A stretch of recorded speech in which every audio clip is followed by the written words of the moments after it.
Forsi ftit jafu li huma l-ispiżjara u l-pharmacy technicians tal-Isptar Mater Dei li jippreparaw il-kemoterapija li tingħata prinċiparjament fil-vina lil miet ta' nies morda bil-kanċer. F'taqsima posta fl-ispiżerija tal-Isptar Ewlieni hemm dak li jissejjaħ il-compounding unit fejn jitħallat u jsir dan it-trattament li sfortunatament ħafna jiġu bżonnu waqt il-battalja kontra l-kanċer. Mhux kull pazjent jieħu l-istess trattament jew doża u għalhekk l-ispiżjara b'apparat modern u f'ambjent attrezzat apposta li jikkontrolla l-kontaminazzjoni iħejju trattament speċifiku skont il-bżonnijiet individwali ta' kull pazjent. Ftit jiem wara li tħabbar kif ċertu pazjenti se jibdew jieħdu trattament tal-kemoterapija fil-vina minn ġo darhom stess, One News żar din it-taqsima biex jifhem eżatt kif jaħdem il-proċess. Qabel ma tħallna fit-taqsima kemm il-ġurnalist kif ukoll il-camera person tal-istazzjon kellhom jilbsu l-biss protettiv u tieħdu l-prekawzjonijiet kollha daqs li kieku kienu l-ħaddiema infushom. Hemmhekk stajna ninnotaw is-serjetà kbira li teżisti biex ħadd ma jikkontamina l-faċilità jew l-apparat mediku li jintuża f'dan il-proċess. F'ambjent mill-aktar professjonali segwina l-proċess tal-ispiżjara u l-pharmacy technicians fit-taħlita tal-kemoterapija. L-ispiżjara Christian Mizzi spjegatilna pass pass il-proċess delikat li eventwalment iwassal biex it-trattament jasal ant il-pazjent.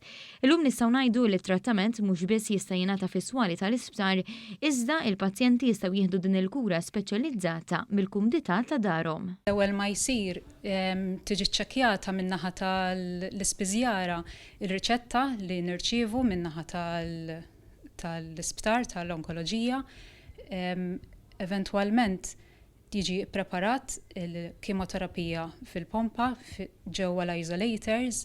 Issa l-isolators jintużaw biex kemm jipproteġu il-kimika li qed tiġi preparata u fl-istess waqt ukoll tipproteġi lill-ispiżjar u l-pharmacy technician li jkun qiegħed jipprepara.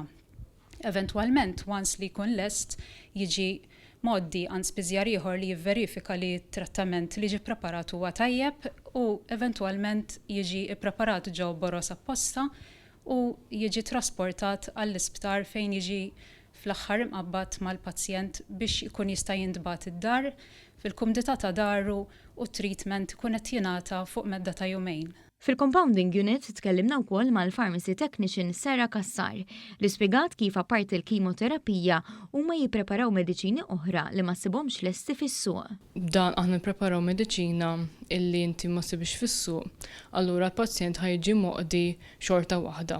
L-ispiżjar u pharmacy technicians f'dan il-compounding units apparti kemoterapija jippreparaw ukoll nutrienti attrabi li nataw ġol-vina, ingwenti, tartal-għajnejn, misturi u qratas b'formulazzjoni sigura għall pazjent biex eventwalment jieħu l-trattament li jeħtieġ.